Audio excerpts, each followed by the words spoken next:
So Brazil may pass some Kremlin-inspired legislation that effectively censors social media, that bribes newspapers and journalists into supporting the legislation, and that it creates a Ministry of Truth.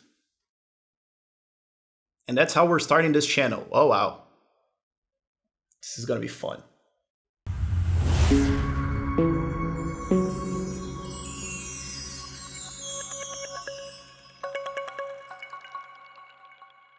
So I've always felt like I should do a channel talking about libertarianism to the world, not just in Portuguese. And also, I can throw in some stuff that is going on in Brazil because people don't generally know, things don't get out. And we might as well start with Brazil might regulate and censor social media because this isn't getting out. And in fact, newspapers, the press, journalists are defending this legislation because it's in their financial interest to do so. They will probably earn hundreds of millions of dollars if this legislation is passed. So the odds that you are getting good information on this legislation if you're overseas are nil. So I might as well start with this. So what the hell is even going on? And to start, it's one of the funny things about Brazil or Latin America and how it just brings authoritarians of different parts together into screwing us up. And I know that happens in the entirety of the world, but I mean, when you propose a law in Brazil, I don't know how it is in your country, but when you propose a law legislation in Brazil, the legislator proposes the legislation, and then it goes through the process. And through the process, there is a reviewer. And what he does is that he takes all the amendments, he conducts all the debate on the law, on what it could be improved, what could be changed, yada, yada, yada, and creates the final version of the law, the final draft, which is the one that is actually voted. So the reviewer, in a way, is far more important than the person who proposed the legislation, because you can make a legislation about A, and he can turn it into something else entirely different, as long as it is in kind of the subject that it was originally in. So the reviewer of this legislation in the Senate, the upper house of Brazil, literally went to the Kremlin and made a video of it saying, hey, I'm here in Russia, in the Kremlin, trying to learn how to better regulate social media in Brazil and fight fake news and promote information in Brazil. And you're thinking, this is a sitcom. Like this, and you're recording the video like you're proud of it. Yeah. And in the lower chamber, the reviewer of the legislation is a literal communist. He is from the Communist Party. So this legislation brings in the worst from Russia and the worst from communists in order to just shut you up. Brazil, and people say like the Brazilian government is bad. No, they're really good at being bad. I mean, they have really refined the method. On the specifics of the legislation, it does three things, and one of them is not really that interesting because it's about advertising, but I'll get to it. The main thing that it does is that it holds social media responsible, maybe, for what you're posting. And thus, it creates censorship through uncertainty, through insecurity. What it does is that it forces social media to think, is it possible that you may say something that is going to offend someone, or a politician, or a judge? Is it possible that what you're saying may be framed by the government in the future as hate speech, or disinformation, or an attack on democracy, or incitation of terrorism? Could this possibly happen? And if so, I need to preemptively censor you. And that's kind of scary. You see, as it is today, if I post something that could have legal repercussions, be it in a civil court or in a penal court, to a physical person or organization that is in the government, or a literal crime, like I'm committing or inciting a crime or somehow hiding evidence or whatever the hell, what happens is that the injured party or the government can request my information to the social media, and with that information, sue me. So then I will respond for my actions in a court of law. This is what happens today. And I think that there can be improvements inside social networks, social media, to reduce criminal activity in general. I think they could be better. I mean, there are a lot of people promoting terrorism in social media in Brazil today. They're mostly left-wing, so that's okay, but I think they could improve that work. But that's a private matter. That's a private matter of the social media. And I think that there could be a better job in courts in generally holding people responsible for crimes. I mean, things are actually crimes. Like, I'm not saying like I offended someone through a joke. That shouldn't be a crime. That's just speech. I don't like it. Free speech. The point of free speech is to protect speech that you don't like. Okay, so that's not an argument. But I mean, if I'm like defending terrorism on social media, yeah, but courts of law in Brazil generally don't do crap about that. So, I mean, there might be a problem there. I'm not saying that there isn't. But holding social media responsible is not the solution. Because what it does is that, in effect, it creates a ministry of truth. There will be a state-run regulatory body with the power to say what is true and what is false, what is hate speech and what is not hate speech, what is allowed speech and what is not allowed speech. And they can do it at their discretion, because if you disagree, screw you. You're going to do what? Sue them? In their own court. How do you think that's going to go? There will be a ministry of truth. And they will be able to, out of the blue, just decide that things are truth or lies. And then tell social media, this isn't true. Censor this. And if you don't, I'll take you down. I'll fine you. I'll sue you. I'll close you down. I'll arrest you. That's what's up. That's what's going to happen. And you can't possibly have clear criteria on that. It's entirely subjective. Here's a simple example that I think the world knows. The Hunter Biden case. The Hunter Biden's notebook existed, and it had very sensible information inside that could have altered the course of the US election. And had it gone differently, who knows how the world would be today? Who knows what Putin would have done if Trump was president and not the frozen broccoli? We don't know. But the fact is that it existed. And it was labeled as fake news by the government, by parts of government, and by news media. And it was taken down. Now imagine if the government had that power. What happened? It would have happened even more. It could have happened in other situations. We know already that a mistake was made there, and there wasn't even very clear state power to do that censorship. It was mostly a formal agreement between ill-intentioned people. Okay, that happened. But the point is, we have a concrete case where this could have gone even worse. And imagine that in Brazil. And in Brazil, we had some very crazy things during the election. I mean, you didn't actually have free speech in the election.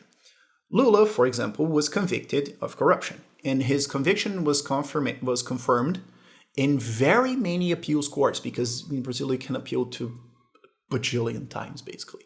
And the way that he got out of jail was that the Supreme Court annulled his case. They nullified his case. He wasn't declared innocent. He was in fact convicted multiple times, and multiple people around him convicted multiple times, and people in other countries were convicted multiple times, and billions of dollars were returned from corruption schemes from people who held that money. They returned the money to the government and said, yes, this was a corruption scheme.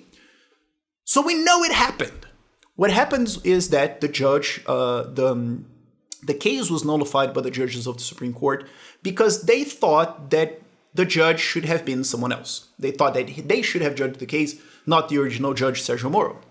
And they're wrong, but there's the Supreme Court, so screw whatever you think. By definition, they're always right, and if you don't like, you're a fascist.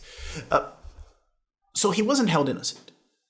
During the campaign, Lula's campaign ran an ad saying that he was declared innocent, that he was absolved, which is a clear, simple, and objective lie.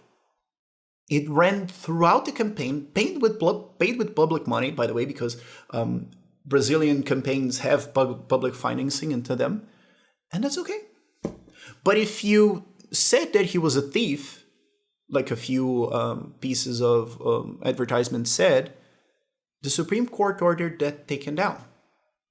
There was a piece saying that he was connected to Ortega, Nicaragua's dictator, and that was ordered taken down because it could influence people. And so that's what we had during the elections, and that helped Lula. Obviously, it did. It helped him. Now imagine there is a Ministry of Truth that can actually come in and say what is true and what isn't. what you can say and what you can't. And that's supposed to defend democracy. And I'm supposed to believe that this will be run by a government, but they're going to be impartial about it, or that they're going to be clear with it and fair with it. I mean, Brazil has a terrorist organization, Movimento Sem Terra, the landless movement, whatever. They are a very left-wing movement that invades land. They want land reform, and the way to do it is that they just invade the land and claim it for theirs. And they do terrorist acts. And they're clear about it. They're using violence against innocent people, civilians, to achieve political goals, which is the definition of terrorism. And they get it. They get the land. They get offices in government. That is a terrorist organization. But they're from the same wing as the government. Am I supposed to believe that this Ministry of Truth will say that, no, this is terrorism as well? I mean, I'm more scared for myself saying that taxation is theft because I'm a libertarian, that I think it's more probable that I will be sanctioned by saying that because I can somehow be framed as a terrorist than a literal terrorist organization. This is what's up. Now, the second thing done by this law is the smart thing about it. Because that's why newspapers, journalists the media are promoting this legislation and hiding the facts about it and not discussing it in general, or just saying, oh, this is good because it will help reduce, killings in schools, as if there was any connection. I mean, the US has multiple spying networks on its own citizens, and they still have school shootings. Do you think that the Brazilian government will do a better job than the US in spying its own citizens, and which is clearly illegal and crazy, than the US government can? I mean, come on. I mean, imagine falling for that argument. But, well, anyways, why are newspapers promoting this? Why are journalists, why is the media promoting this? Because Brazil imported a legislation from Australia that says that if you post media created by the media, by journalists in social media, the social media company needs to pay the journalist, needs to pay the newspaper, the original creator of that thing, because they're freeboating, they're being parasitical to the journalists. Because if I post some link, you get kind of like the headline and maybe the first paragraph, and you're seeing the content, but you're not accessing the content in its original source, and you're not seeing the publicity on that, but you're seeing the publicity in the social network. So the social media is stealing from journalists. The fact is that only Globo, which is the largest news organization in Brazil, will earn some $50 million a year from this. And that's just them. The entire media could be something north of $100 million per year in payments from the social media. So they have an interest. And the fact is that, as in many places in the world, those media organizations are in a financial crisis. They're not doing well. They're having to fire people. Their income is down. Their profits are down. They're taking losses, and they're pissed off. And it's because they suck. And it's because they promote censorship. It's because they're not good at their jobs.